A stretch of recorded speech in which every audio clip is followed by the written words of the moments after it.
Good evening, honourable members. Please be seated. Consideration of Her Honour the Lieutenant Governor's speech. Adjourned debate. The Honourable Mr. Egan. Other members wishing to join the debate? The Honourable Member for Calgary, Buffalo. Thank you very much, Madam Speaker. You know, as I listened to this government speech from the throne, my heart sank. This is a government that doesn't understand Albertans' priorities, and that is refusing to listen to the people of this province who just don't see themselves in this government's agenda. The throne speech made it clear that this government is focused above all on the Job-Killing Sovereignty Act. They're not going to address the crisis in children's health care. They're going to generate a whole new constitutional crisis. They're not going to support Albertans facing an affordability crisis. They're going to create a made-in-the-Premier's office economic crisis. But the truth is, when this government finally introduced the full text of the Job-Killing Sovereignty Act on Tuesday part of me was glad, because it gave Albertans the full picture of what is at stake. Not just our economy, but our democracy itself. Madam Speaker, we already knew that the Sovereignty Act would be catastrophic for Alberta before it was introduced. We knew that because the very same UCP cabinet members who lined up to vote for it on Tuesday have spent months telling us how bad it is. The Finance Minister has said that the so-called Sovereignty Act would create, quote, job-killing economic chaos. The Minister of Jobs, Economy and Northern Development said that the Sovereignty Act is nothing more than, quote, virtue signaling and a fiscal fairy tale that doesn't make any sense and won't work. The Minister of Environment and Protected Areas said the Sovereignty Act, quote, would create instability and chaos. The Minister of Trade, Immigration and Multiculturalism said that the Sovereignty Act is intended to, quote, provoke a constitutional crisis as a path to separation, as the authors of the Act seem to want. The Minister of Municipal Affairs called it the Anarchy Act, saying that, quote, a false dream that will turn into a nightmare. It's not often that I agree with the UCP cabinet ministers, but I endorse every one of those single quotations. But you know what's even more frightening? Those ministers were speaking before they knew exactly how bad the Job-Killing Sovereignty Act is. They didn't know it would include an anti-democratic Henry VIII clause allowing the Premier and Cabinet to bypass the legislative processes and unilaterally amend provincial laws. They didn't know that it would severely limit the rights of Alberta citizens to challenge the Act's extraordinary powers in court. The fact is, the Job-Killing Sovereignty Act seeks to upend Canada's constitutional order. It undermines the rule of law. It undermines our democracy. And it's going to be a disaster for our economy. Madam Speaker, I am a proud MLA for Calgary Buffalo, a place filled with generous, open-minded people who want what's best for our province.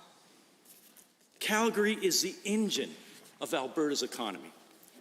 But this legislation is going to be a disaster for my city and for the entire province. It will interfere with our ability to attract workers, because no one wants to come to a province where the Premier is trying to set herself up with virtually dictatorial powers. It will undermine the ability of our energy sector to work collaboratively with the federal government through initiatives such as a Pathways Alliance, which is currently seeking federal support for a proposed multi-billion-dollar carbon capture and storage project. It will undermine new investment by creating uncertainty. And it will leave many Calgary businesses looking to set up in more stable jurisdictions, whether they are local small businesses or large companies with head offices in Calgary. As the Calgary Chamber of Commerce CEO Deborah Yedlin said, quote, "There is no shred of evidence that this act will lead to economic growth," end quote. Madam Speaker, we don't have to shoot ourselves in the foot with this disastrous bill. There is a better way. The Alberta NDP opposition's alternative throne speech sets out a vision of a better future for Alberta. With the help of ATB former chief economist, senior economist Todd Hirsch, we will build a resilient economy with good jobs that Albertans can rely on for generations. We will release a new investment framework which will outline how we can incentivize private sector investment, pursue innovation, and grow Alberta companies by fostering economic certainty with a competitive regulatory environment. We will bring real sustained action to help families struggling to pay their bills, and we will bring forward legislation that ensures public health care is protected and strengthened, and that establishes health care service standards. These are the things we should be focused on. Instead, we are here waiting to see exactly how many UCP MLAs are going to vote to undermine our democracy, our economy, and our entire province. Are there others wishing to join in on the debate? The Honourable Member for Calgary Mountain View. Thank you very much, Madam Speaker, and I'm pleased to rise and speak to the speech from the throne.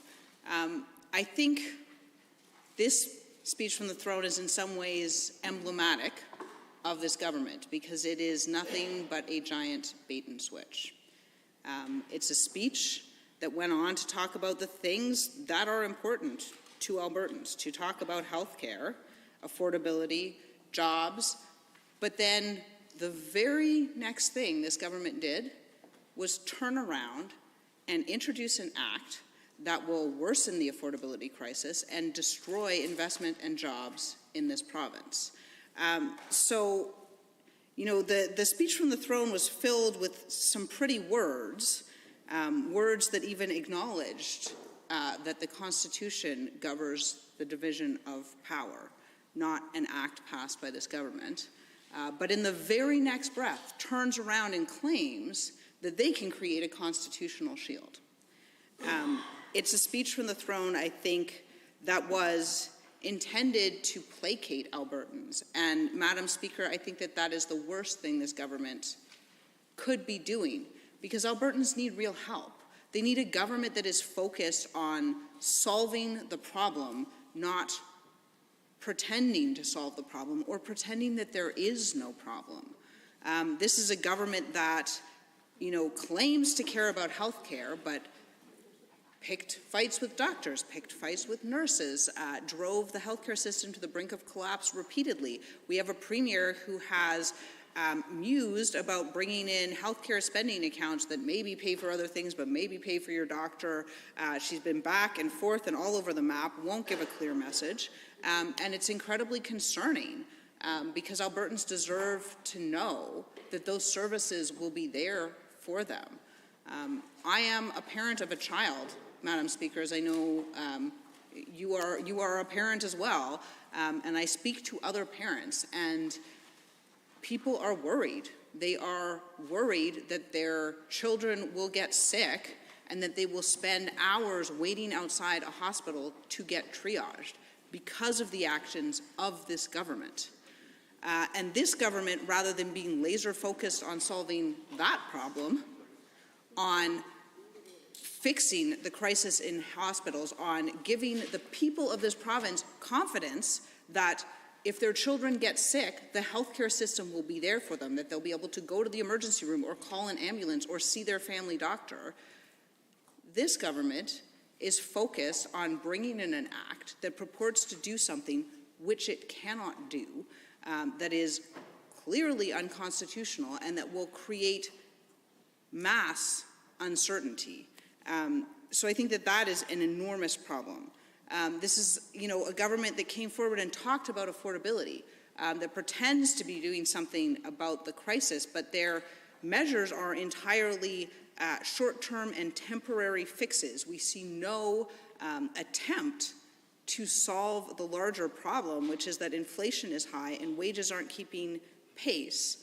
We see no attempt to reverse their damaging policies. Insurance skyrocketed under this government. Electricity rates skyrocketed under this government. They may have finally chosen to reverse their tax grab, but they haven't gone back in time and it fixed the problem in retrospective years for Albertans. They certainly haven't done anything about the policies of theirs which have forced property taxes up throughout the province, the cutting of MSI, the downloading of policing costs onto municipalities. These things raise people's property taxes. This, in some rural areas with their policing thing, up to $400 a household, that's a lot of money, Madam Speaker. So this is a government that is all about lip service and not at all about solutions. Albertans are looking to see their future here. They want their children to look to this province and see a future with good, paying, sustainable jobs, jobs on which they can afford to have a mortgage and pay their bills and have a reasonable lifestyle, just like we all have had in this province. And instead of doing something to build that economy of the future, to build those sustainable jobs, to ensure that we are investing in the right way, this is a government that is bringing in an act which began driving away investment before it was even tabled. Because the problem is the uncertainty. The problem is that investors want to look to this province and be able to know what the laws are. That's not, I think, a huge request. We see this the world over. When there is uncertainty about what the laws in a jurisdiction are, investment flees. And that is exactly what is happening and what will continue to happen here in Alberta, because this government has introduced an act that will allow them to overwrite laws of this legislature in cabinet. That's a huge problem. It means laws could change on a moment's notice. It means investors look to this jurisdiction and say, we can't predict what the outcome of our investment will be. And that is a huge problem going forward into the future. If there is one thing that industry has been asking for consistently, it is certainty. They want to know what the rules will be so they can make investment decision on that basis. That is not an unreasonable request. It kind of feels like in an advanced democracy, the very least we can do for investors is to provide them with certainty. But this government has brought in an act that will create mass uncertainty. And it isn't just me saying that. UCP cabinet ministers, UCP members have said that about this act, have promised Albertans that they would stand up against it. And now they're turning around and trying to mislead Albertans about what the act does. And I think that that is incredibly problematic. They're trying to say, oh, I had concerns, but those concerns have been placated. Well, honestly, Madam Speaker, this act is worse than I expected it to be. And I expected it to be bad. Because in addition to being an attack on the Constitution, it is also fundamentally undemocratic. It uses the same language that caused Albertans so much concern when this government passed it in Bill 10 and apparently has learned zero lessons from that. So I would say, Madam Chair, at the end of the day, my concern with this throne speech is that it does not address the pressing issues which presently face Albertans. And they are incredibly pressing issues. We have emails into my office all the time of people who can't find doctors, who can't get an ambulance, who are terrified that their children will get sick and that they will be waiting outside the children's hospital. We have messages every day of people who can't keep up with the cost of living, much of which was created by decisions this government made to raise taxes, to raise insurance rates, to allow electricity rates to skyrocket, to force up tuition and interest on student loans, and all sorts of costs at a time when Albertans can least afford them. Add to that the fact that wages are nowhere near keeping pace, and people are concerned about their jobs and about having jobs that can cover their mortgage. And this government has chosen not to do anything about that either, to make the situation worse by creating uncertainty that will drive away investment and drive out jobs. So I would say I am incredibly concerned, Madam Speaker, about this speech from the throne.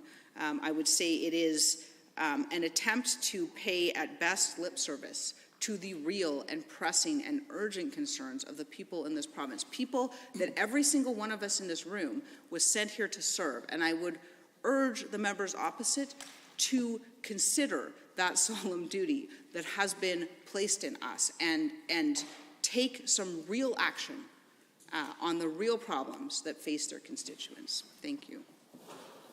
Are there others to join in the debate? The Honourable Member for Edmonton-McClung. Thank you, Madam Speaker. Very pleased this evening to rise and speak to the throne speech and join the debate that has been started by members on my side of the House. I'll start by talking about some reactions to the lead up to the throne speech that I've heard in my constituency, and they are not my adjectives, Madam Speaker. They are those words used by constituents in my riding as I was door knocking, and in places that normally I wouldn't expected to have heard these adjectives.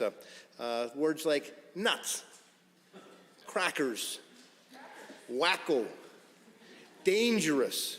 These words, along with words like hijacked, are words used by constituents who are in their 80s and 90s, particularly women, to describe what they were hearing coming from, in the form of policy from the UCP government, and leading up to the throne speech, where we find the standing up to Ottawa clause, Madam Speaker, is really the skeleton upon which the throne speech is hung. And what they're asking and wondering aloud, long-term former Conservative supporters who will never vote Conservative again, according to them, those women who were telling me these adjectives to describe what they were talking, what they felt the UCP policy was meaning to them. These seniors in particular are wondering why, like, what is it all about? What in the world do the Conservative members feel the need to come up with a policy right now in the midst of the fear that they have for their own livelihoods? Why bring on this uncertainty in the attack against Ottawa at this point in time when they're worried about making ends meet, and they're worried about being able to afford a bus pass or maybe having to go for the food bank for the first time in their life? And I've never, Madam Speaker, had an 80 or a 90-year-old woman, former Conservative voter, declare to me that they were never going to vote Conservative again and use words like nuts and wacko and crackers to quote directly from them, talking about their Conservative government that they feel has been hijacked. And indeed, Madam Speaker, the tail's been wagging the dog for a while in the party that's currently making government policy right now, and it seems to be the fact that the tail is actually at the front bench, and it's the rump of the party is making those decisions.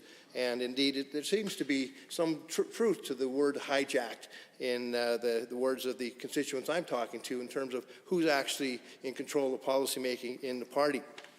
And it's Albertans who will suffer as a result of this hijacking, Madam Speaker. The uncertainty that the standing up to Ottawa portion of the job-killing Sovereignty Act inclusion in the speech from the throne is already something that's been remarked about by organizations as important as the Calgary Chamber of Commerce, who have come out saying that it's going to be a detriment to our economy And the focus really isn't something that should be on something like the Sovereignty Act right now. The focus should be on looking after those seniors who are concerned about their livelihood, making sure students feel that they can have a job to go to after they graduate if they decide to go to university here in the province at all. The people who are on AISH, who now are asked to give thanks to government for giving back what they took from them before, in fact leaving them $3,000 less well off than they otherwise would have been under an NDP policy. It's like drilling a hole in a boat and then asking the passengers to thank you for throwing them a life preserver. That's the analogy that comes to mind when I think of what the government has done with respect to benefits like AISH. The cruelty of it, and it behooves me. Why indeed would the Premier decide it was a good thing to do to seek the thanks and generous goodwill of the people who are now getting AISH benefits re-indexed when in fact they're $3,000 less well off than they otherwise would have been?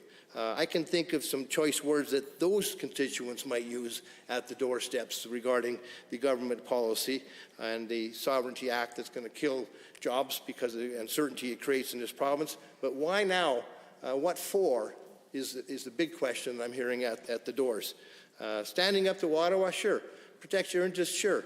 But focus on what's going on in the province right now, whether it's the small businesses that are in my constituency, hoping that this Christmas shopping season just might allow them to survive into the next year. Hoping that individuals might have enough money perhaps to spend in their stores to allow them to hire that one extra student to work part-time. Hoping that the focus of the government is going to be on making sure that the support payments that people have relied upon are not going to be yanked and then handed back on an elastic band method of looking after people in this province. The uncertainty that the Sovereignty Act that is included in the speech from the throne is being heralded as the exact wrong thing for the province to be considering right now, when in fact we're coming out of a pandemic, Madam Speaker. We're hopefully going to be seeing an incidence of smaller numbers filling our emergency wards and children's emergency wards, but that's not happening right now. We have people who can't get medication for their children whose surgery are being postponed, and these are life-threatening issues. And what we're having the government focused on, Madam Speaker, are creating a fight with Ottawa. And that is something that's leaving people scratching their heads, not only the seniors in my riding, but students and business owners as well. Again, what in the world is the priority of this government doing, looking at something like picking a constitutional fight with Ottawa, when in fact we've got some serious business at home to look after, and jobs, economy, healthcare, affordability, these things should be the focus of the government. Yet the government is telling us, with respect to this Sovereignty Act, that indeed it doesn't do what we say it does. In fact, what it does, it gives them powers to change legislation without coming back to the House. And I've heard even the Premier, Madam Speaker, say that indeed, no, it's not what it does. Well, we can read, and Albertans are being taken for fools because they can read as well. And that's exactly what this act allows the government to do. And in fact, it's created quite a stir across the country because people are aghast that any government would have the audacity to try to grant these powers unto themselves, to usurp the authority, the legislative authority, to go around the courts. And that, Madam Speaker, is alarming. So on many fronts, this throne speech is an affront to Albertans, and I'm hearing that loud and clear at the doors. And Madam Speaker, they're telling me that they want the election to happen sooner rather than later. They're ready. We're ready. Adjourn debate, please. Having heard the motion to adjourn debate, all those in favor, please say aye. Any opposed, please say no. So carried. Under Government Bills and Orders for second reading, Bill 1, Alberta Sovereignty within a United Canada Act. Adjourn debate. Mr. Williams. The honourable member for Drayton Valley Devon. Thank you, Madam Speaker. It gives me a great deal of pleasure to rise today and to take a few minutes to address the Alberta Sovereignty within a United Canada Act, Bill 1. I think it's appropriate that we bring this into this legislature to have this discussion. Canada is a federal nation where the power to govern is divided between the federal government and the provincial governments across this nation. We are the second largest nation in the world by geography, and we are a diverse people with unique languages and cultures. It is not possible to provide the government that this great nation needs and deserves by centralizing the power of government in one national body. Our founding fathers of Confederation understood this, and so they crafted a constitution that recognizes this fact. A strong federal system recognizes that national decisions need to be made by a national government, and the more local decisions must reflect the local realities and must be represented by the provincial levels of government. This federal relationship is not one of a parent-child relationship. Our federal system does not build in a power imbalance between a national government and the 10 provinces of this nation.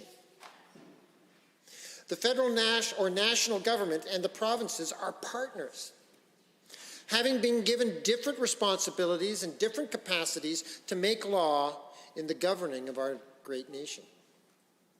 These powers are outlined in the Canadian Constitution, primarily in sections 91 and 92, and it is the reason that we can clearly defend the statement that the powers set out in section 92 to the provinces of Canada are their sovereign powers or their rights. These rights are not, in most cases, constrained by the federal government or overseen by the federal government. They are not given to the provinces by the federal government, and so they are the province's sovereign rights. For instance, the federal government oversees the funding and the deployment of the Canadian Armed Forces and the protection of our national sovereignty. Provinces have been delegated the power to oversee areas like education and healthcare. And as of the passage of the Statute of Westminster in 1931, Alberta has the right to ownership and to oversee the harvesting and the deployment of our natural resources.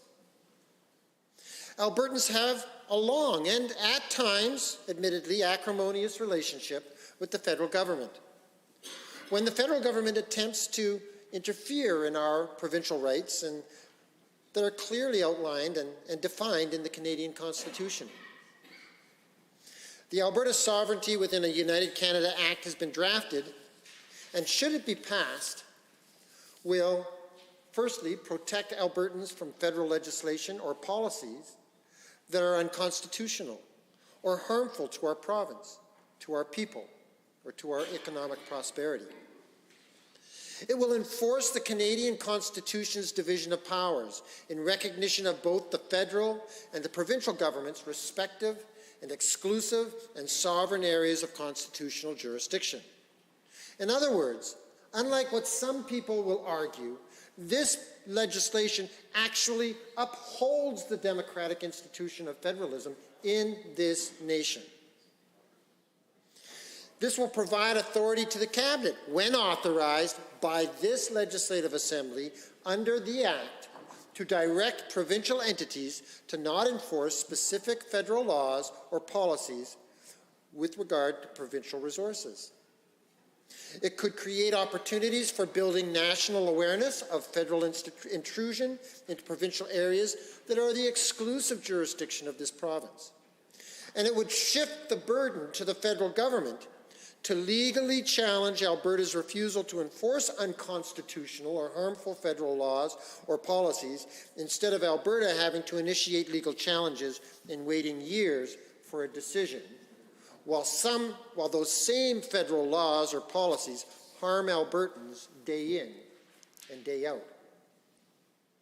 Mr. Speaker, in the short time that this bill has been before the House, His Majesty's official opposition has exaggerated and mischaracterized this bill. It is therefore time to set aside the spurious objections of the NDP and time to address how the Alberta Sovereignty within the United Canada's Act, should it be passed through this legislature, will actually function and work. A member of the Executive Council, that is any minister, including the Premier, would introduce a motion in the Legislative Assembly for a proposed use of the Act. This motion would identify a federal initiative, like a policy or a piece of legislation, as being, in the opinion of the consensus of the Legislative Assembly, as being unconstitutional, contrary to the Charter, or otherwise harmful to Albertans, along with the nature of that harm. In Section 2 of the Alberta Sovereignty within the United Canada Act, the bill clearly states, nothing in this Act is to be constructed as A, authorizing any order that would be contrary to the Constitution of Canada. Full stop. I hope the opposition is listening. Authorizing any directive to a person other than a provincial entity that would compel the person to act contrary to or otherwise in violation of any federal law. This Act is saying that no one can be forced to break the law. Oh. And abrogating or derogating from any existing Aboriginal and treaty rights of the Aboriginal people of Canada that are recognized and affirmed by Section 35 of the Constitution Act. There goes away another one of those arguments that we're taking away Canada's First Nations rights. Maybe they ought to read the Act. Clearly, many of the concerns of the opposition should be put to rest with this section of the bill. No action by the Government of Alberta when enacting the provisions of this bill will be contrary to the Constitution of Canada. This bill will not let the Alberta government pass legislation or enact regulations that will, unlike the actions of the federal government, intervene in the rights in an unconstitutional fashion with another level of government. This bill will not direct any person or provincial entity or business to be in violation of any federal law, and this bill recognizes and affirms Aboriginal treaty rights under Section 35 of the Constitution Act. Many of the official opposition's concerns are either the result of not reading the bills set before this House, or they are more interested in opposing for the sake of opposing rather than doing the actual job of being in opposition. One of the mischaracterizations of the Alberta Sovereignty within the United Canada Act is that it is undemocratic. The Saskatchewan government has also passed a bill to address their concerns regarding their concerns about a federal overreach into provincial jurisdiction called the Saskatchewan First Act. By the way, with the support of the Saskatchewan NDP. Now, this act from the province of my birth is meant to confirm its exclusive provincial authority over its natural resources. Yet there is one key difference between the two acts. Saskatchewan's act sets up a tribunal independent from the government to determine if a federal measure is harmful or unconstitutional, and that tribunal makes recommendations to Cabinet. Well, Alberta gives that authority to the people that should actually have it, the elected members of the Legislative Assembly, to determine if a federal measure is harmful or unconstitutional. Sir? Intently to the speaker, and I was just curious if you had an opinion on why the Saskatchewan NDP is so much smarter than the Alberta NDP. Thank you, sir. I would harbor that perhaps like many of the farmers in Saskatchewan and across this province of Alberta, they tend to be very practical people, unlike perhaps some of the NDP that inhabit Alberta. And we see that these group of people, they look out for the interests of the people of Saskatchewan, just as the United Conservative Party is trying to look out for the people of Alberta. The Alberta Act, gives the authority to decide if something is constitutional or unconstitutional to the members of the Legislative Assembly. And that just makes sense. We're the ones that have been elected. We're the ones that should be looking at it. We're the ones that should be deciding on the interests and on behalf of the people of Alberta whether or not this should move forward. And we should look at whether an act or a bill that's been passed through the federal parliament is actually unconstitutional. In order to enhance the democratic transparency of this process, the government has committed to allowing free votes of all members in the consideration of the motion brought before the chamber. Free debate, dialogue, and consideration of the constituents' concerns will be the primary consideration, not party solidarity, not party discipline, but a free vote by the members of the legislature. If in the collective wisdom of the legislature they pass a motion that A, states that the resolution is made in accordance with the Act, B, states that in the opinion of the Legislative Assembly a federal initiative is unconstitutional on the basis that it intrudes into an area of provincial legislative jurisdiction under the Constitution of Canada, or violates the rights and freedoms of one or more Albertans under the Canadian Charter of Rights and Freedoms, or causes harm or is anticipated to cause harm to Albertans. And lastly, if it will have to identify a measure that the Lieutenant Governor in Council should consider taking in respect of the federal initiative. Three things. Regardless of the fear-mongering surrounding this bill, it clearly states in this bill that it must have the democratic support of the legislature. Our federal elected representatives must agree that the federal initiative is either unconstitutional or likely to create great harm to Albertans' rights, and finally and clearly identify what should be done to address this federal overreach.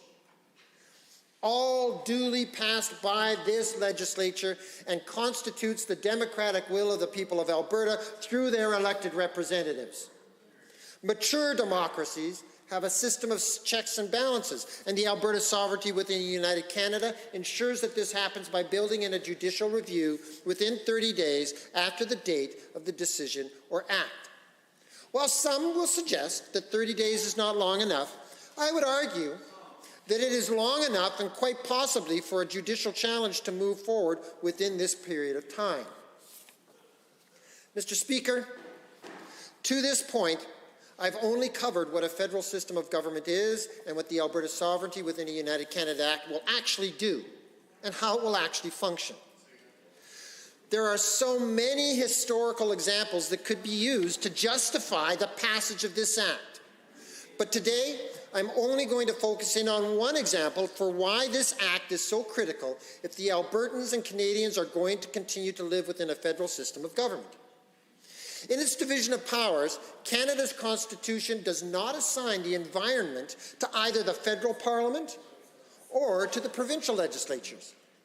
The Parliament can pass environmental law in an area of federal jurisdiction like fisheries, and the provinces within their constitutional jurisdictions. In June of 2019, the federal government enacted Bill C-69, the Impact Assessment Act, or what became known in Alberta as the No More Pipelines Act. This act was passed through the House of Commons by the Federal Liberal Party with the support of the federal NDP. This act established various types of federal assessments for oil and gas projects like pipelines. And Alberta has argued that the Impact Assessment Act provided an effective federal veto over the development of Alberta-owned and constitutionally recognized resources. The actions of the federal government in passing this legislation has destabilized the economy of Alberta. It's scared billions of dollars of capital out of the province, and it's resulted in hundreds, if not thousands, of businesses and individuals going bankrupt and becoming unemployed. While the NDP were unwilling to confront this directly, The United Conservative Party government was willing to take this to the Alberta Court of Appeal and to get a ruling as to whether this federal intrusion into Alberta's constitutional right to develop its resources was actually constitutional.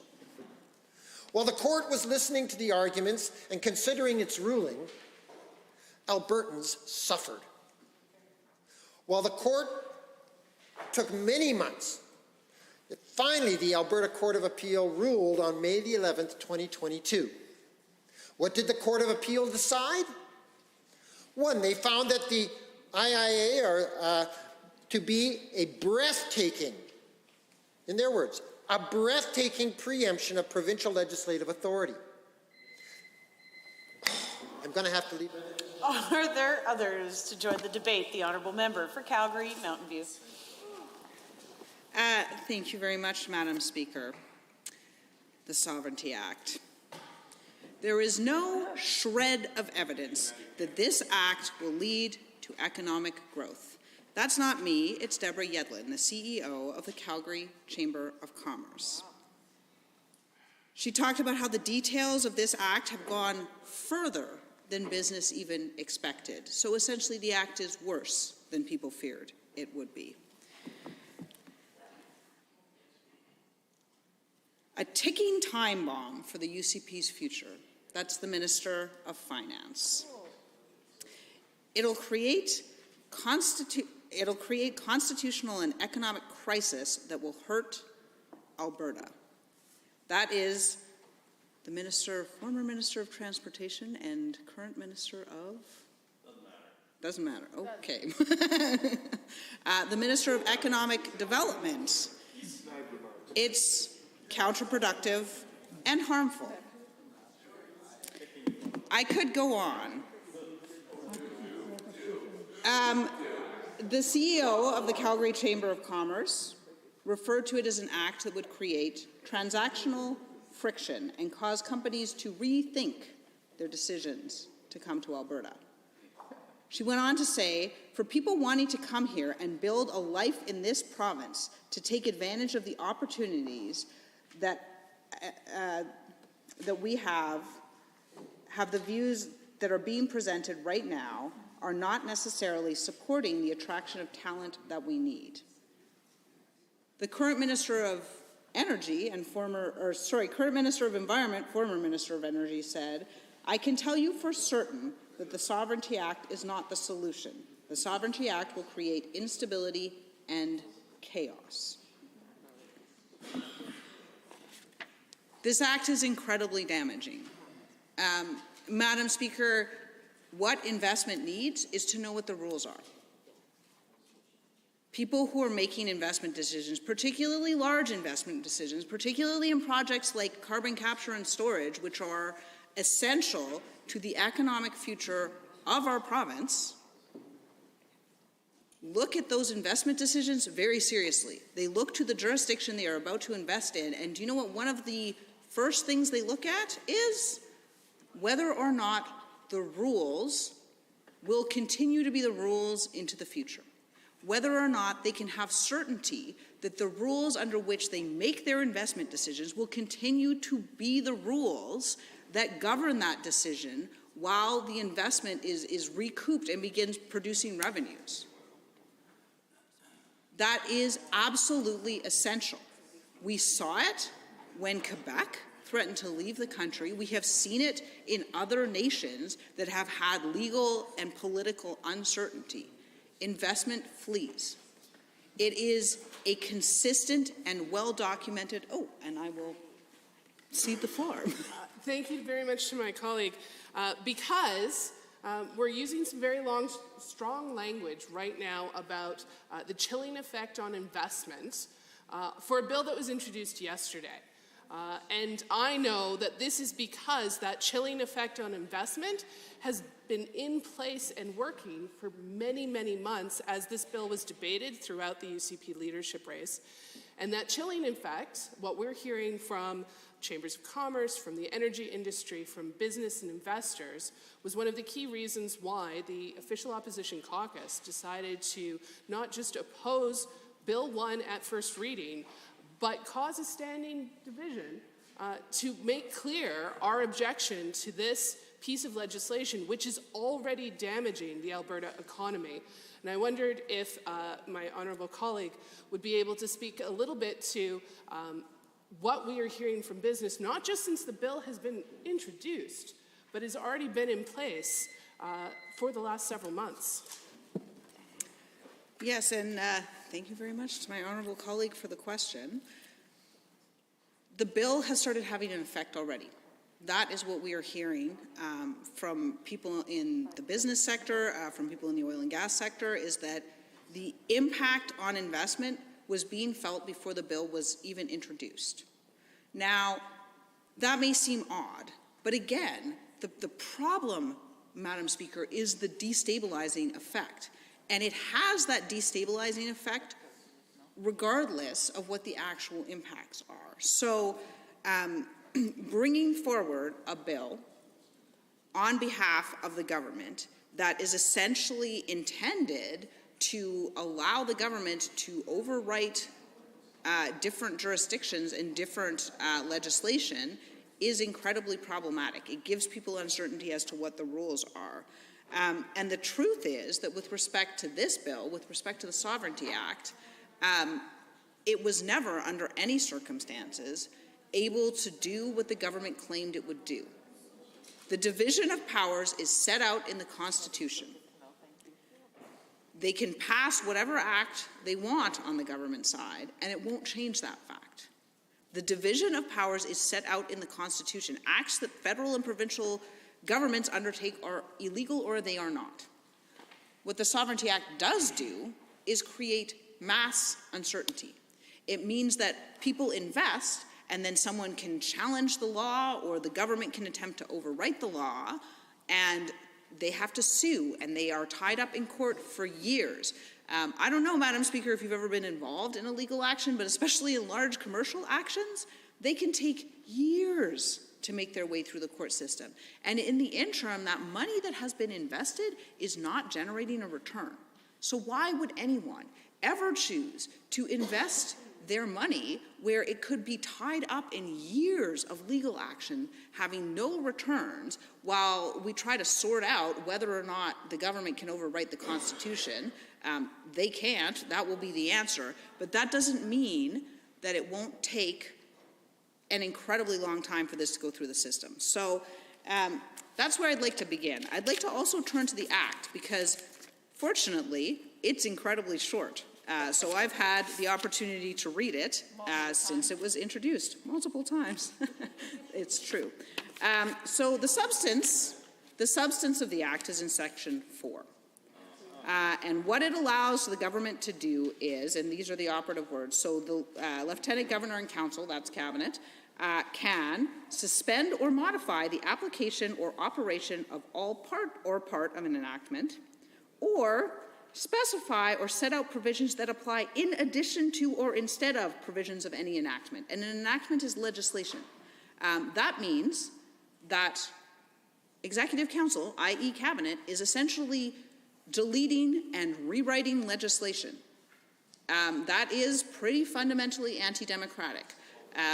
Legislation which my constituents, incidentally, sent me here to review.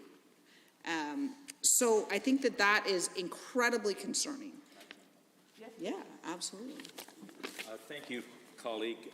So it's Part 4 that I've heard described as Henry VIII clause. Oh. And I wonder if you could talk about the anti-democratic or dictatorial process that then got codified as Henry VIII clause. That would be helpful. That would be helpful. Listen up, everyone. Thank you very much to my honourable colleague for that question. That's a delightful legal nerd question, so I'm happy to answer it. So a Henry VIII clause is titled after Henry VIII because he essentially attempted to circumvent the Parliament, so to allow himself to legislate without the Parliament or the legislative branch. And that's exactly what this does. And these things are referred to as Henry VIII clauses when they make an attempt to work around the legislative branch, because in our system of democracy, the legislature serves a certain function.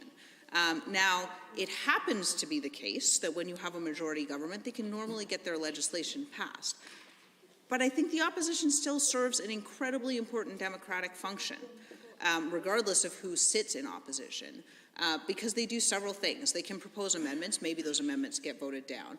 But this place, this room, everything we do and say in this room is on the record.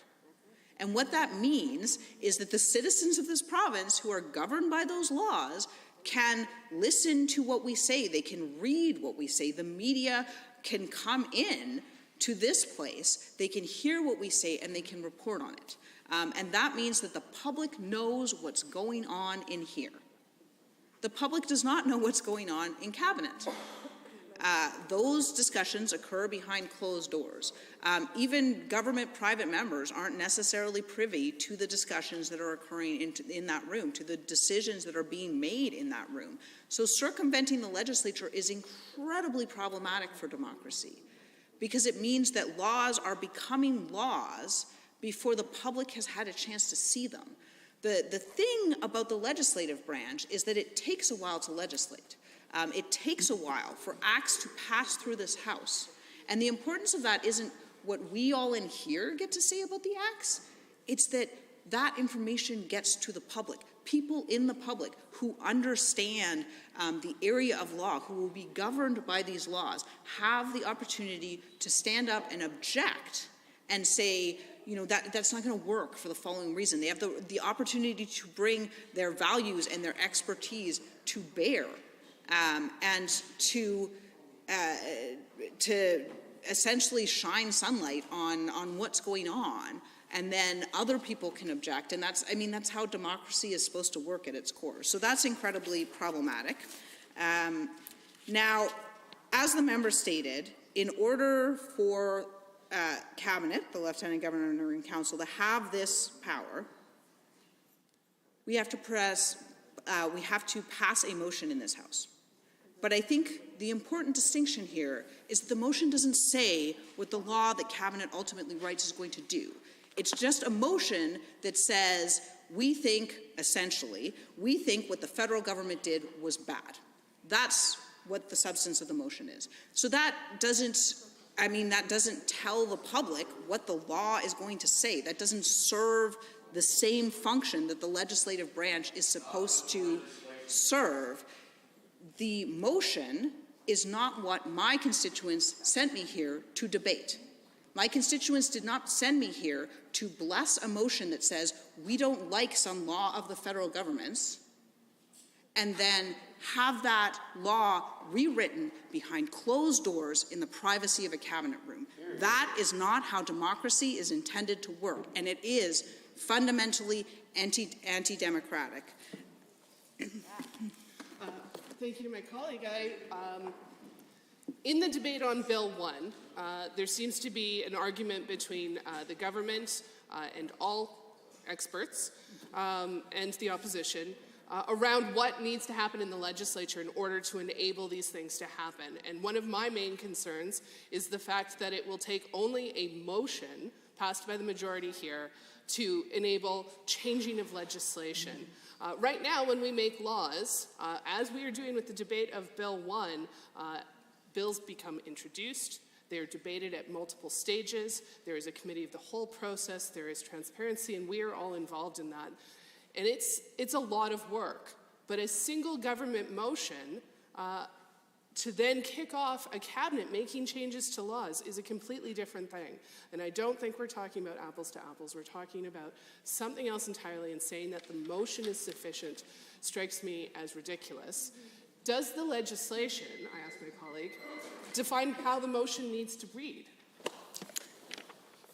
Thank you very much for the question. The legislation does, in fact, talk about what the motion needs to do. And I think that this is incredibly important, because in legislation, what the actual words say is incredibly important. And in this case, there is a very critical or in the legislation.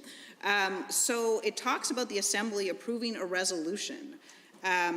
it needs to be made in accordance with the Act, and it needs to state either or that in the opinion of the Legislative Assembly, the federal initiative is unconstitutional because it intrudes into provincial jurisdiction. I'm not really sure why the Legislative Assembly is having a legal opinion, but there we go. Or it violates the rights of freedoms. Or, very important, or, causes or is anticipated to cause harm to Albertans. And then it has to set out the harm, but only if the harm was the basis of the motion. So what it means is that there's two different paths, potentially, for this motion to come through the House. And it doesn't necessarily need to set out exactly what the problem is. It could just say that in the opinion of the Legislative Assembly, it's unconstitutional, which, I mean, given some of the legal opinions we've been hearing in here today, is, I would say, deeply troubling. It also talks about identifying measures that they should consider. Well, I mean, that's not helpful. Again, should consider. It doesn't in any way impede on Cabinet's ability to do a lot more or a lot less than that. So that is highly problematic. It also, again, a motion is different than an act. An act has to be debated at multiple stages, and it's not about the number of hours of debate. It's about the number of hours that the thing is before the House. Because the real democratic process isn't just occurring in here, it's occurring out there in the public. It means that reporters need to be live to the concern, they need to write stories that get to the public, people talk to each other, more stories are generated, people call their MLAs say things in the House, it goes to more stories, like, that's how democracy is supposed to work, and that sort of public media portion of that is absolutely critical. So the idea that you could pass a motion in one afternoon or one evening and that it somehow serves the same function as a fulsome public debate on legislation is just, it's absurd. It's absurd. Now, the members also seem to like to mention this interpretation section, Section 2, which I would honestly call basically the legal equivalent of an incantation. As if the government thinks that it can wave its hand over something and say unconstitutional and that somehow renders it so. That's not how it works, Madam Speaker. It's not how it works. You can't just, the way the Act operates is either unconstitutional or it isn't. Simply naming it constitutional, they could have called it the Constitutional Act. That wouldn't have changed it either. The operation of the Act is what renders it constitutional or unconstitutional. Calling it that is entirely unhelpful. So I think, you know, obviously the government's, attempting to achieve something here, but I think they're failing on the clear substance of the issue. It's also worth talking about the judicial review provisions. I know my honorable colleague who spoke before me was saying that 30 days is plenty of time. I would beg to differ. First of all, it's 30 days, not just to file, but to serve. It needs to be filed and served within 30 days. So someone has to object to the decision, get to a lawyer, get it drafted, have the legal research done, get an opinion, get it filed in the court, and then manage to serve it as well. It's a lot for 30 days. And it's going to really reduce the number of people and public agencies that are able to engage in this process. In addition, I think one of the things that's funny about this, it's worth noting anyway, is that the government has suggested that the standard of review to be applied by the court is patent unreasonableness. The interesting thing is that in 2008, the Supreme Court did away with the three standards of review. So there used to be correctness, reasonableness, and patent unreasonableness. And the court said, you know, this is a bit silly to have these three standards. We're just going to have, like, either you're reviewing it for correctness or you're reviewing it for reasonableness. Now, I'm not saying that the legislature can't put that language in. They certainly can. But it's a really obvious and transparent attempt to try to oust the constitutional jurisdiction of the court as much as possible. It's essentially the government saying, we don't think our decisions would stand up to a normal standard of review, so we're going to try to impose this additional standard of review, and we're going to try to shorten the time frame as much as possible to keep people out. All of these steps, every section of this legislation is essentially intended to oust democracy, to allow cabinet to pass laws under secrecy. And this, to return to the original point, is what creates the economic chaos. Are there members wishing to join the debate? The honourable member,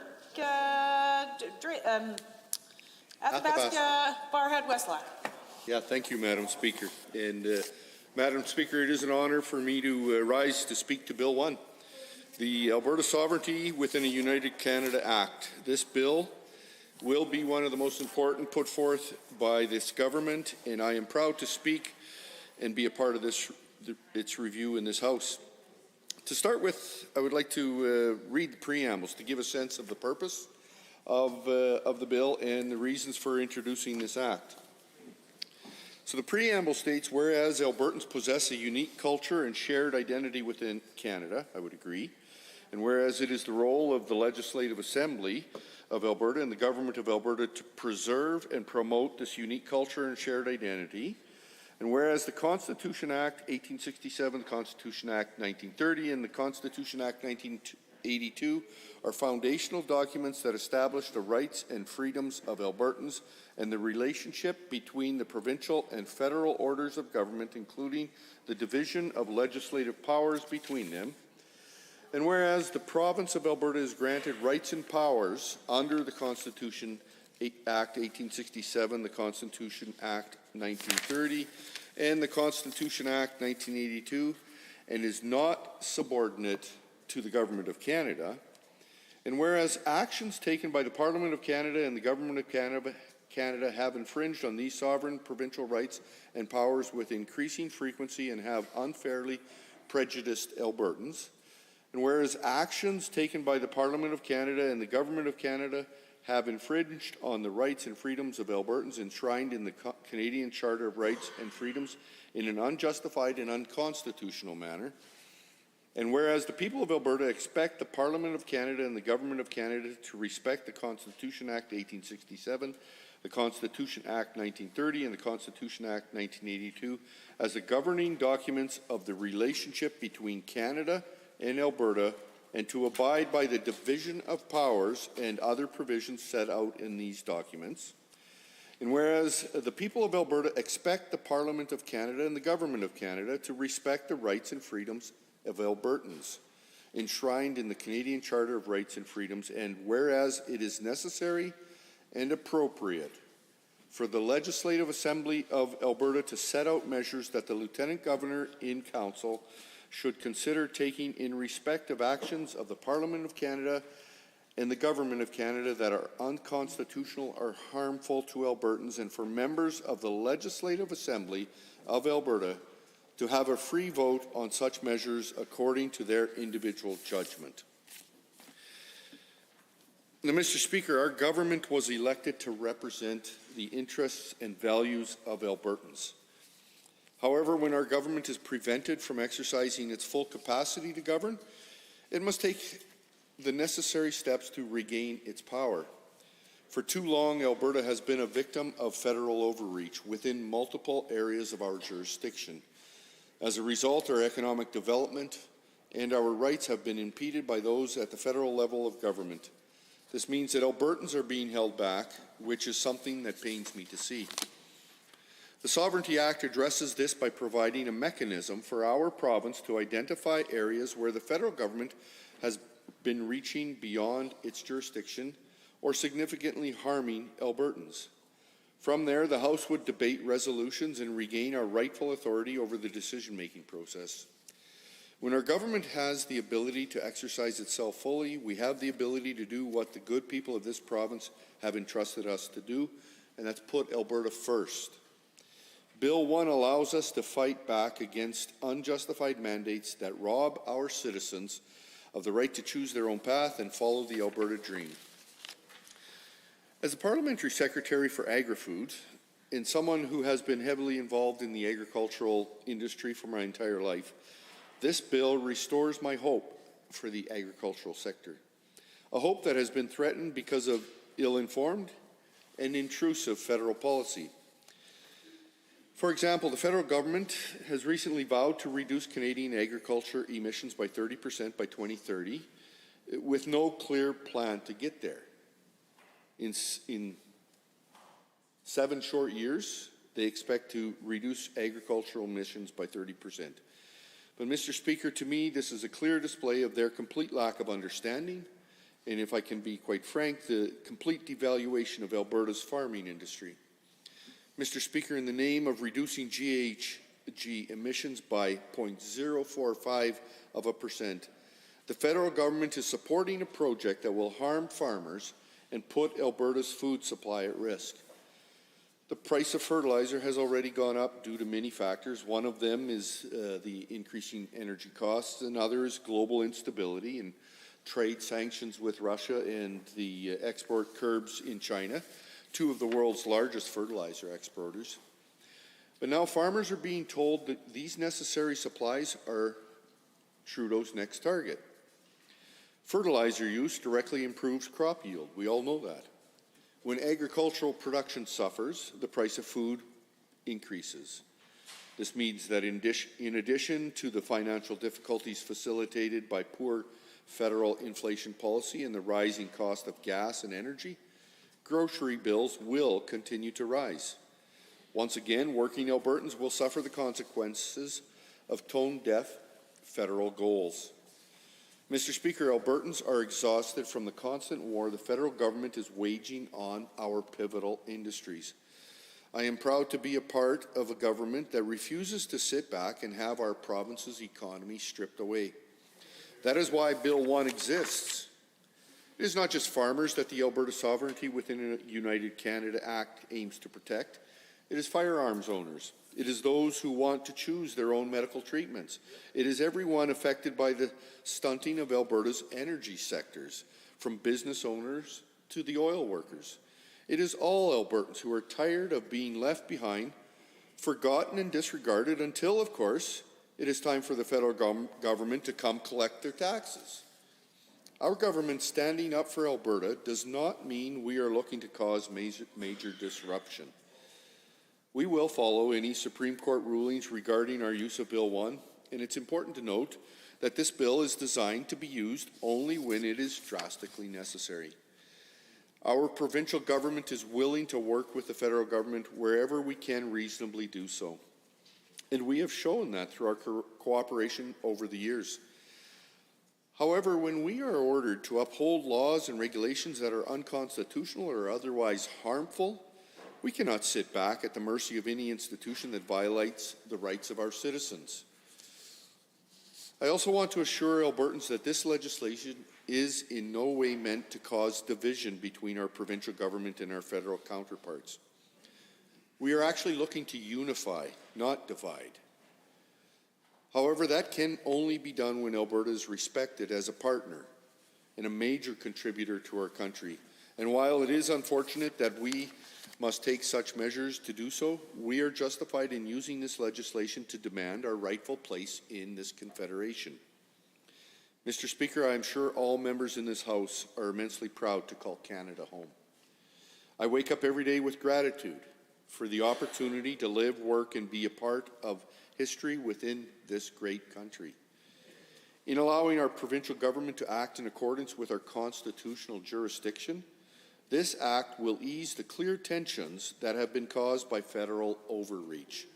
It is with the security this act provides that we can begin to move forward as partners with, rather than subjects of, the federal government. It is because of the immense respect I have for the work that has gone into making our country what it is that I believe we should honor the Constitution that founded the country of Canada to begin with. Within this Constitution, provinces are given the right to govern areas of their domain. matters of local nature with confidence. It is through Alberta's sovereignty within a United Canada Act that we aim to protect this right. I look forward to seeing many members here stand with me in support of this act, in support of our province, in support of Alberta and all Albertans. Thank you, Mr. Speaker. Other members wishing to add to the debate. I see the honourable member for Edmonton Whitemud. Come on. It's been a long time. Thank you, Mr. Speaker. It has been a long time, and it's a pleasure to rise to speak today to Bill 1, which I think, let's be honest, we all know it's called the Alberta Sovereignty Act, and we'll just leave it at that because that's what it is.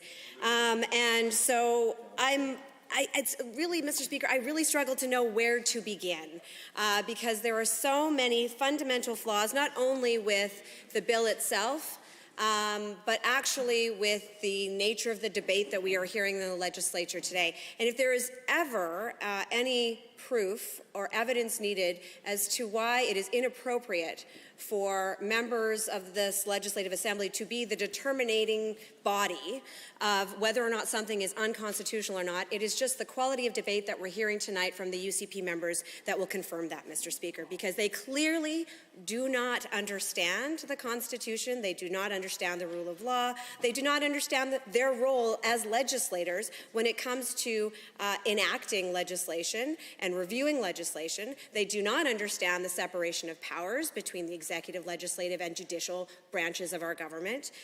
They do not understand the separation of the federalism and division of powers, Mr. Speaker. So clearly, the current members of the government caucus are not qualified to be making any sort of determination about whether or not what's constitutional, what causes harm, because I can tell you, Mr. Speaker, that from my position, when I think about what causes and is causing harm to Albertans right now, it's perhaps this government's ignoring of a crisis in children's health care. Yeah. That is causing harm to Albertans, but they don't seem to be caring about that. So I don't really trust the government's judgment when it comes to making determinations about what causes harm to Albertans when they are the ones causing harm.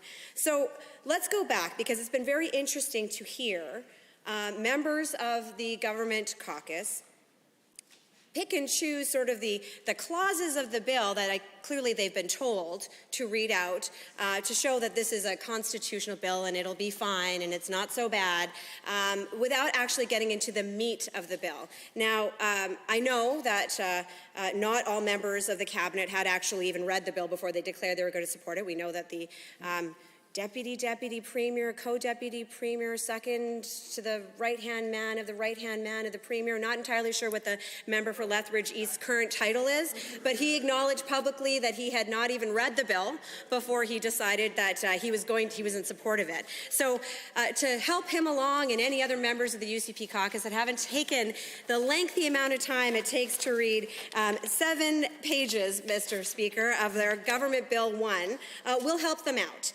Because I think it's very important that all Albertans are clear about what's actually contained in this bill. So first of all, let's begin by citing out and reading out the whereas clauses. That's very flowery and very nice, but that is not actually the meat and potatoes of the act. The whereas clauses are very nice to sort of set the tone, but they are actually not legally enforceable the way members of this legislative assembly on the government side would like to believe. Similarly, simply in Section 2 stating that, don't worry, this is all constitutional, don't worry, we're not going to abrogate or derogate from any existing Aboriginal rights, does not make it so, Mr. Speaker. It's just like saying, this is a lawful law, does not make it lawful. You actually have to look at the rest of the provisions of the bill and the act and see how they would be applied, how they'd be interpreted, how they will be in operation to actually determine whether or not it's constitutional. So let's do that, Mr. Speaker, because I think that's critically important. Now, I want to highlight that the members of the government caucus would like to think that it is the NDP who are criticizing this bill. And I am not surprised that would be very, convenient for them in terms of their understanding of the world and sort of what's happening here. And it's just easy to make it political partisanship. But, Mr. Speaker, I don't know if you got a chance, as I enjoyed watching the press conference as the Premier tried to speak to Bill 1 and her Minister of Justice Justice who couldn't even answer questions fundamentally about the bill and was trying to bring in his deputy minister to answer questions, who, by the way, refused to.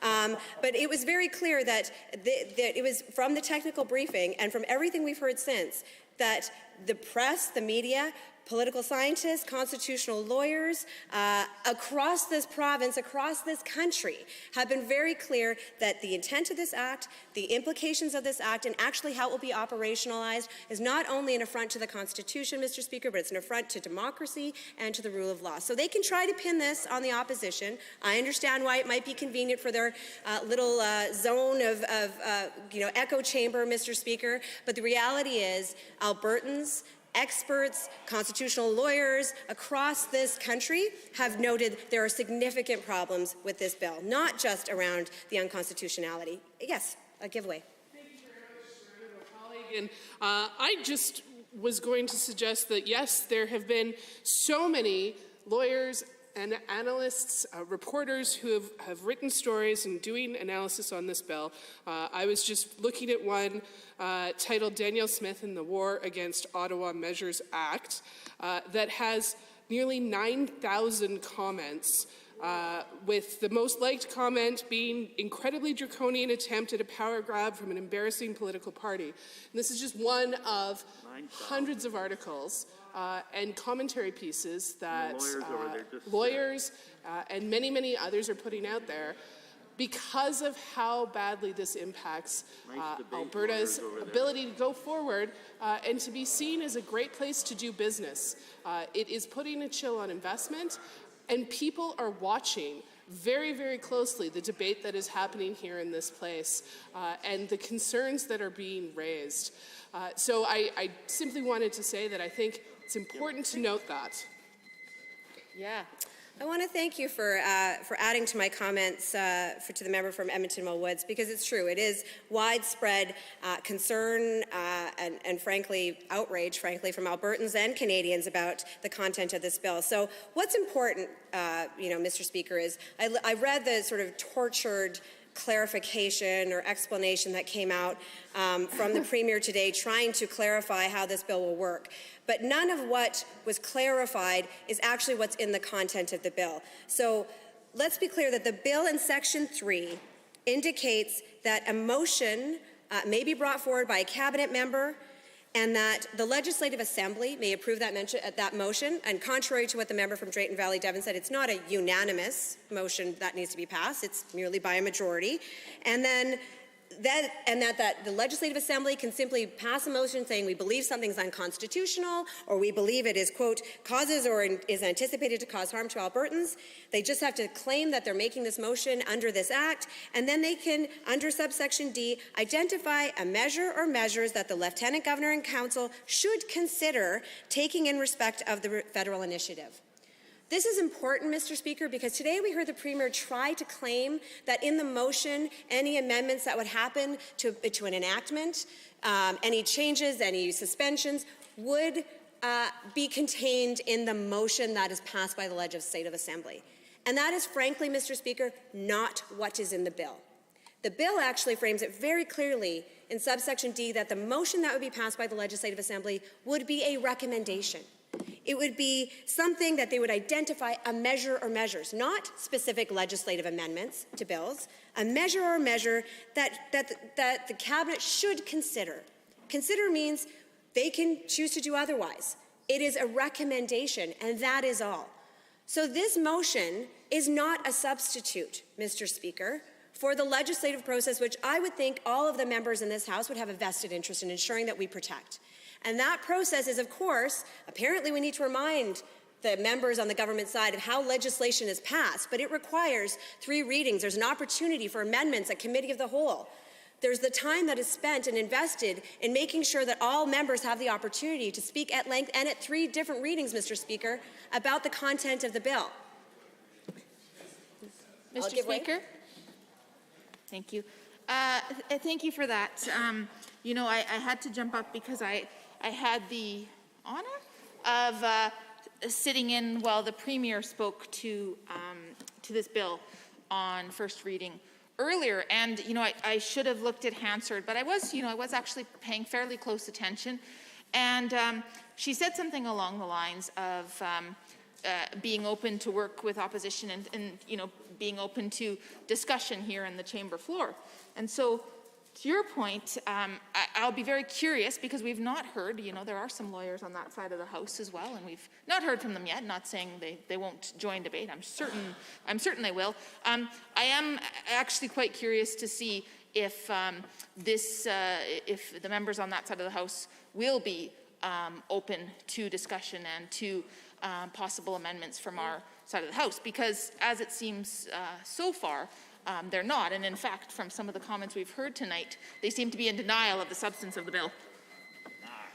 Well, I want to thank the member from Edmonton Highlands North for bringing that up, because I actually think there should be a potential for significant amendments that would come from the government side. Yes. And the reason for that is I can imagine that there should be a lot of concern, particularly from private members of the government caucus, about the fact that their ability as legislators is being significantly hamstrung by this bill. Because what it is doing is they're giving up their privileges and entitlements as private members to be able to represent their constituents in debating amendments to legislation. They're giving that up, and they're giving it to their cabinet colleagues. Now, let's be clear, at this point in time of the government caucus, almost half, 3/4 are now part of cabinet. I don't know, it's such a large cabinet amongst all their cabinet ministers and parliamentary secretaries. Most of them feel pretty okay about it, because I guess they get to be part of that cabinet that gets to make changes to legislation without going through the Legislative Assembly. But there's still a handful, I think, a few government members, 2 or 3, that are not in cabinet. And those ones, Mr. Speaker, I think would have a vested interest in making sure that their rights as an elected member of this House and their privileges to be able to debate legislation are preserved. Because this is my challenge, Mr. Speaker, to the government members. If they are so okay with this idea that changes to legislation can be made solely by cabinet, on the recommendation, perhaps, of the Legislative Assembly, the cabinet can then go away and suspend or modify or add to legislation by an order in council. If they are comfortable with that, I asked them to consider if they'd be comfortable with that if the Alberta NDP were in government. Ooh. And it was an Alberta NDP cabinet. Yeah. Because this is precisely, this bill, I know that this government's pretty short-sighted in how it makes decisions and how it implements things and how it brings forward things. But they're bringing this forward to really centralize power in the cabinet and the premier, Mr. Speaker. That's what this does. It allows the cabinet to make legislation and to take away the privileges of private members. And if they're not concerned about it now because they're the government, I ask them to think how they'll feel 6 months from now when some of them are still here as opposition members, and they think of the prospect of an Alberta NDP government doing the same thing. Mr. Gidway? Yes, thank you. And, I just wanted to quickly jump in, and then we won't intervene anymore, I promise. And echo that point, because it was actually our colleague from Lethbridge West who has been quite vocal on Bill 1. And I'd like to just quote her. She mentioned a very similar point, saying that if the NDP win in May, would the UCP want us to have these grossly undemocratic and dictator-like powers? If not, why did the UCP think it's a good idea that they have them? And so fear-mongering, sure, this is the heckling that we're hearing from the other side. I'd love to hear perhaps, the member from Lethbridge East, he might want to weigh in, but has been, as has been noted also by my colleague from Lethbridge West, the Deputy Premier supports the Act, although he admitted he hadn't read it at all, and he did mention that the Premier's office didn't tell him how to vote on it. But, I'd love to hear him join debate and perhaps defend his position on a bill that he's not read. Yay, listen, I'm no lawyer. I've said that, 1,000 times in this House, but even I've read the bill multiple times. Did I understand it all? Maybe not, but I've read it. Well, thank you to the member from Edmonton Highlands Norwood. It's as I mentioned, I'm willing to maybe even read it out to the member from Lethbridge East. Nice. It won't take very long. It's a very short bill. But, it is important to note that, this is the key point, I think, for the government members. We hear the minister and I'm sorry, I'm going to forget. He was infrastructure. I can't keep up now with all the changes. But the member for Calgary-Curry had talked about how this is fear-mongering, right? And, that member, I believe, is also a lawyer, I understand. Oh. And so I wonder, what he thinks about the idea of Section 4 of the bill. Section A, 1A, subsection A, actually says, So if the Lieutenant Governor and Council is satisfied that doing so is in the public interest, again, that's Cabinet, may direct a minister responsible for an enactment under the Government Organization Act to by order. And those two words, Mr. Speaker, by order, are carrying a lot of weight. Because basically what it says is that by an order in council, the Cabinet can, quote, suspend or modify the application or operation of all or part of an enactment, or to specify or set out provisions that apply in addition to or instead of any provision of enactment.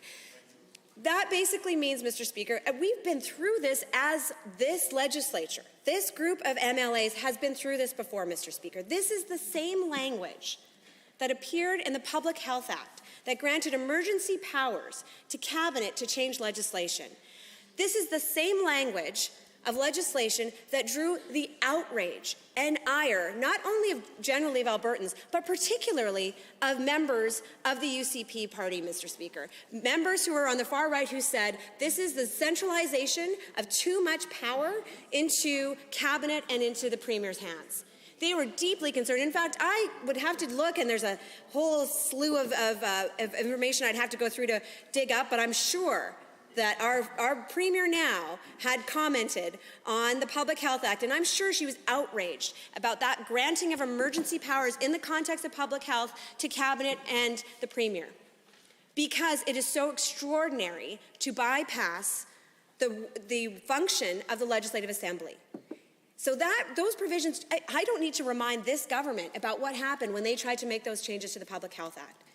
We ended up having a committee and a review, and they tried to reverse, and they did most of the changes that they made because it so outraged Albertans and Canadians.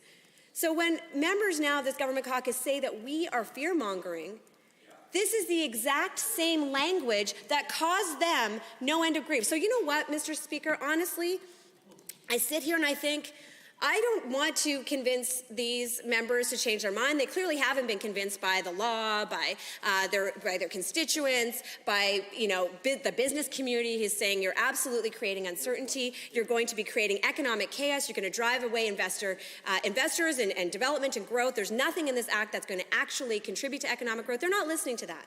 That's fine. I would like all of these UCP MLAs to be on the record, as they already are, in support of this bill, because that is showing Albertans who they truly are. In particular, Mr. Speaker, I have to highlight the stellar cast of leadership candidates who all went on the record to say how outrageous the Sovereignty Act is, the economic uncertainty, that chaos, that this is going to be, for sure, an election loser for them. The current Minister of Municipal Affairs, the current Minister of Finance, I can't remember, the current Minister of Jobs, Economy and Northern Development, of Trade and Immigration. All those candidates stood up and talked about how bad the Sovereignty Act would be for Alberta, how bad it would be for their party. And yet, a title change in the name of the bill, or, I don't know, maybe being given a cushy cabinet position, and then not just given a cushy cabinet position, but given all these powers under the Sovereignty Act as a cabinet member to be able to make legislative changes. Well, we know how strong their principles and how deeply they run, Mr. Speaker.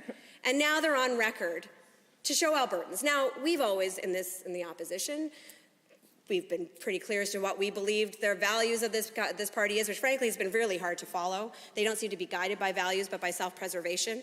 Although, honestly, clearly they're not even very good at that, because I don't think this bill is going to help them with that at all. But let's be clear about who we are, right? And I think that's actually what the UCP is doing. The Premier and every MLA and every cabinet minister is being pretty clear about who they are. They are very comfortable, Mr. Speaker, with undermining democracy, with usurping democratic institutions, with centralizing power in a cabinet, with undermining the rights of locally elected representatives to represent their constituents, to be engaged in debate on legislation, to do their jobs as legislators. They're very comfortable with all of that being thrown under the water if they think they can stick it to Ottawa, Mr. Speaker. And that's fine. I think be on the record. Be on the record for who you are. Meanwhile, Mr. Speaker, I can tell you that in my constituency, nobody brings this up. Nobody cares about this. And actually, Mr. Speaker, I should mention not just in my constituency. I spent a fair bit of time in constituencies all across this province, from Fort McMurray to Calgary, all over Calgary, to Lethbridge, to Medicine Hat. And I've talked to constituents all over this province. And guess what? What they care about is they care about affordability. They care about being able to pay for their bills. They care about being able to access health care for their senior parents, for their own needs, and for their children. That's what they care about. They care about a resilient jobs economy, not scaring away investment, not scaring away talent. Mr. Speaker, if you listen to anybody in Calgary right now who's talking about the #1 challenge they face for their economy, it is attracting talent. That's where it's all at. Who is going to want to come and invest their dollars, their life, their family in Alberta when they have a dictatorial provincial government who is creating incredible uncertainty and a lack of predictability? We've already seen the implications of that. So if the UCP members of this assembly want to focus on putting their name on the record for centralizing power in the growing, maybe cabinet, that's fine, Mr. Speaker. Here, here. I see the honourable member for Taber-Warner is going to add to the debate tonight. Thank you, Mr. Speaker, for recognizing me here tonight. I want to stand and be on the record to say that I support the Alberta Sovereignty with a United Canada Act. Mr. Speaker, I want to talk about this from maybe a little different perspective. I want to talk about how we actually got here. Why did Albertans ask us to introduce a bill that reminds everyone in Canada what constitutional rights we have as a province? Because our equal partner, not parent or not senior partner, but an equal partner in Confederation is driving drunk.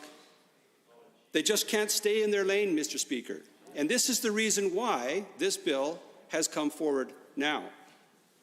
Mr. Speaker, when we take a look at, when Albertans take a look at this, at these types of legislations, I think that they need to take a look at what is their litmus test? What's the litmus test that Albertans can use to determine which way to go on this issue even? Mr. Speaker, I recommend that they read or watch CBC. You heard me right, Mr. Speaker. After all, CBC, which receives $1.2 billion of Trudeau bucks every year, is simply just state media. If you hear it on CBC, you can be sure that the Trudeau NDP coalition wrote it. So, my recommendation is if you hear it on CBC, you know exactly which way you need to go in Alberta. And what we've heard here tonight, even in this chamber, is the NDP constantly going with their leader, Jagmeet Singh, and his close friend and ally and coalition member, Justin Trudeau, to continue to stop what is the Alberta advantage. The NDP here in Alberta had 4 years to be able to prove to Albertans whether or not they could do it better. And in 2019, Mr. Speaker, Albertans said, 1 million Albertans said, no more, we won't do that again. Hasta la vista. Fool me once, shame on you. Fool me twice, shame on me. Mr. Speaker, they will not be fooled again. Mr. Speaker, I want to talk about another reason why we are where we are here today. According to the Library of Parliament, in 2018, Alberta sent $46.7 billion of tax revenue to Ottawa. What did we receive back, Mr. Speaker?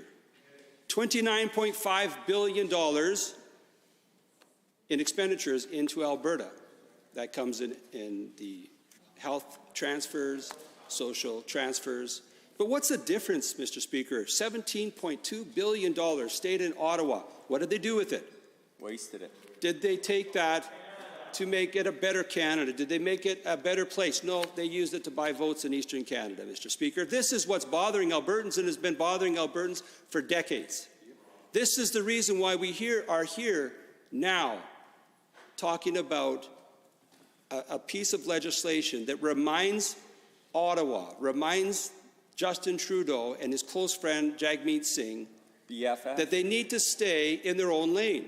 We have enumerated constitutional rights. This Constitution shows us as equal partners in confederation. But, Mr. Speaker, we have seen anything but an equal partnership.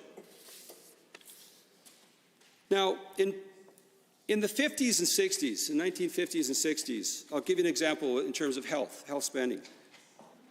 The feds gave us back 50%. So in other words, we transferred money over, they gave us back 50%. Well, that's terrible, you'd think, because we should get back the full 100%. We don't. They gave us back 50%. But is that bad? It's bad, but you know what? It's worse today. Mr. Speaker, they only give us back 21.5% for health transfers back into our province today. Where's the rest of the money, Mr. Speaker? This is what's bothering Albertans. This is what bothers Albertans, to know that this money that they work hard for is going over to Ottawa for their own pet projects, not coming back into Alberta to make Alberta a great place, to raise a family, to start a business, to be able to have prosperity.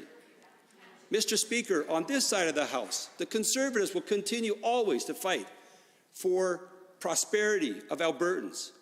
That's our first and primary responsibility in this House. And yet all we've heard tonight, and I've been listening carefully to the members opposite, is them running block for their good friend, Justin Trudeau, in Ottawa. First NDP Prime Minister. What would the federal response be, Mr. Speaker, if we decided to move outside of our lane and go into federally protected constitutional rights? What if we went and collected our own income tax and said, you know what, we'll cut you a check for what you're worth? Maybe Albertans might be okay with that. But that is not our constitutional right, Mr. Speaker, and that's why we don't do it.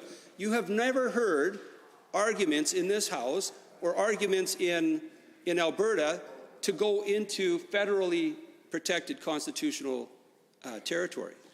But on a regular basis, what we see from the federal government is moving into provincial territory on a regular basis. Not only do they do that, Mr. Speaker, and I've just showed you that with this health transfer funds, are they giving us less for the money that we send over there, but also any money that we actually do give them, there's always strings attached to it, that we have to do it their way. Well, Mr. Speaker, the things that are done in Alberta are different than they are done in Toronto. We need to recognize that. Our society here runs differently than it does over, maybe the NDP do the same thing as in Toronto, and maybe they should move there if they want to. But Mr. Speaker, here in Alberta, we'd like to be able to keep what we have, and we'd also like to be able to make sure that we have good quality products, services, and health, education. Keeping some of that money here to be able to provide for the Albertans' needs is what I'd like to see. Mr. Speaker, you know all too well the golden rule: he who has the gold makes the rules. And unfortunately, this is what we've seen from Ottawa on a regular basis. They've got the ability to tax, they take the money, and they decide what's going to happen in Alberta. And this is what's bothering Albertans. Mr. Speaker, I want to finish with an example here. In my riding, Atlantic Sugar, or better known as Rogers Sugar, is the only place that they actually produce sugar beets to create sugar. And so we compete at Atlantic Sugar in Taber, Alberta, against cane sugar, which comes from other jurisdictions. We don't obviously produce cane here in Canada. And Mr. Speaker, on a regular basis, I have these guys, the owners of Atlantic Sugar, telling me, you know what, sir, we are constantly asking ourselves, when the United States does not have a carbon tax, why do we do it up here in Canada? Just across the border, Mr. Speaker, and as you know, my riding of Taber-Warner is right on the border. I am always seeing businesses saying, why wouldn't we go down over to the border? They don't have a carbon tax down there. But we have a federal government that thinks the solution is to triple that carbon tax, Mr. Speaker. Is that the solution to be able to keep Atlantic Sugar in Taber, Alberta? Is that the the answer to keep businesses in Edmonton that these members opposite are supposed to be championing? Apparently. I doubt it, Mr. Speaker. We've chased too many businesses out of this province through the carbon tax, through bad policy when the NDP were in there. In fact, I think there was an interesting report that I read a few years ago that said that the NDP, when they were in power, chased over billions, tens of billions of dollars out of this province through the carbon tax, the introduction of the carbon tax, and other egregious pieces of legislation.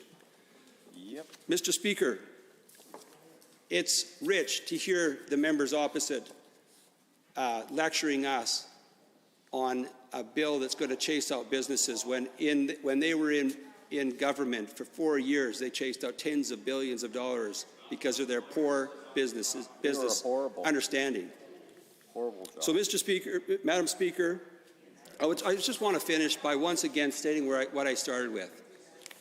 It is my pleasure to be able to support the Alberta Sovereignty Within a United Canada Act to hopefully hold Ottawa in their lane so that we can have a strong Canada foundation to be able to build a prosperous society for all people, rather than having them dictate to us how we should do things in Alberta.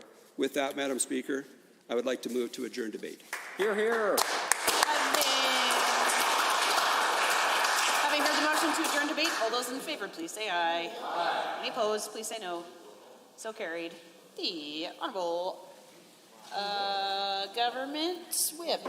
Thank you, Madam Speaker. I move that the Assembly be adjourned until 1:30 p.m. Thursday, December 1st. Order. Having heard that motion, all those in favor, please say aye. Aye. Any opposed, please say no. So carried. House stands adjourned till 1:30 tomorrow.